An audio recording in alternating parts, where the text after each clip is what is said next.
દૈનિક બાઇબલના વાંચનો. તારીખ 10 જુલાઈ 2026, સામાન્ય કાળના 14મા અઠવાડિયાનો શુક્રવાર.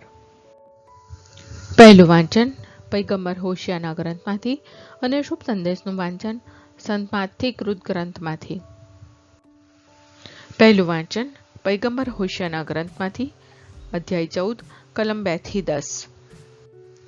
લોકોને હોશિયાનો અનુરોધ. ઓ ઇઝરાયેલના લોકો, તમારા પરમેશ્વર પ્રભુ પાસે પાછા આવો. તમારા દુષ્કૃત્યોને લીધે તમે ઠોકર ખાઈને પછડાયા છો. પશ્ચાતાપની વાણી સાથે તમે પ્રભુ પાસે પાછા આવો અને તેને કહો કે, અમારા બધા દુષ્કૃત્યો માફ કર અને અમારા નૈવેદ્ય સ્વીકાર.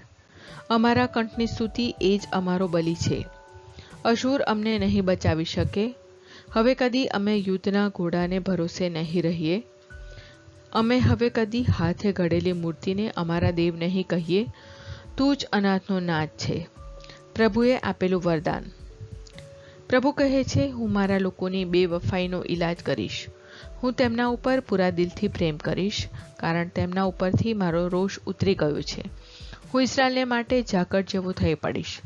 તે કમળની જેમ ખીલશે. લબાનોનના વૃક્ષની જેમ તેના મૂળ ઊંડા જશે. તેને નવા ફણગા ફૂટશે અને તે જૈતુનની શોભા ધારણ કરશે અને લબાનોનની જેમ તે સૌરભ ફેલાવશે. તેઓ પાછા આવીને મારી છાયામાં વાસો કરશે અને બગીચાની પેઠે ફૂલશે ફાલશે. દ્રાક્ષના વેલાની જેમ ફળથી લચી પડશે. તેમની કીર્તિ લબાનોનના દ્રાક્ષાસવની કીર્તિની જેમ ફેલાશે.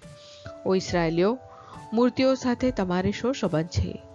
તમારી પ્રાર્થનાનો ઉત્તર આપનાર અને તમારી સાર સંભાળ લેનાર હું છું. હું સદા લીલાછમ રહેતા વૃક્ષ જેવો છું. મારી પાસેથી જ તમને ફળ મળે છે. ઉપસંહાર. ડાહ્યો હોય તે આ બધું સમજે. જેનામાં સમજદારી હોય તે એનો અર્થ હૈયે રાખે, કારણ પ્રભુના રસ્તા સીધા છે અને સાધુજનો તે રસ્તે જાય છે. પણ પાપીઓ ઠોકર ખાઈને પછડાય છે. આ પ્રભુની વાણી છે, તે આપણો આધાર છે. શુભ સંદેશનું વાંચન સંત માથથી કૃત ગ્રંથમાંથી, અધ્યાય 10, કલમ 16-23. ખ્યાલ રાખજો, હું તમને વરુઓની વચ્ચે ઘેટાની જેમ મોકલું છું. એટલે સાપણા જેવા સાવધ અને પારેવા જેવા ભોળા રહેજો. લોકોથી ચેતતા રહેજો, કારણ તેઓ તમને અદાલતને હવાલે કરી દેશે અને પોતાના સભાગૃહમાં તમને ચાપખા મારશે અને મારે ખાતર તમને સુબાઓ અને રાજાઓની આગળ ખડા કરવામાં આવશે, જેથી તમે એમની અને વિધર્મીઓની આગળ મારા ઉપરની શ્રદ્ધાનો એકરાર કરી શકો. પણ તમને ગિરફ્તાર કરે ત્યારે તમારે કેમ બોલવું અને શું બોલવું એની ચિંતા કરશો નહીં, કારણ શું બોલવું તે તમને એ ઘડીએ સુજાડવામાં આવશે. એ વખતે બોલનારા તમે નહીં હો, પણ તમારા પરમપિતાનો આત્મા તમારી મારફતે બોલતો હશે. ભાઈ ભાઈને અને પિતા સંતાનને મૃત્યુદંડ માટે સોંપી દેશે. સંતાનો માતા પિતાની સામે થશે અને તેમને મૃત્યુદંડ દેવરાવશે. મારા નામને કારણે બધા લોકો તમારો દ્વેષ કરશે. પણ જે કોઈ આખર સુધી ટકી રહેશે તેનો ઉદ્ધાર થશે. એક ગામમાં તમારી સતામણી થાય તો તમે બીજા ગામમાં ભાગી જજો.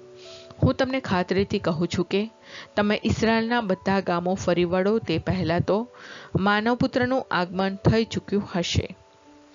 આ પ્રભુની વાણી છે, તે આપણો આધાર છે. પ્રાર્થના.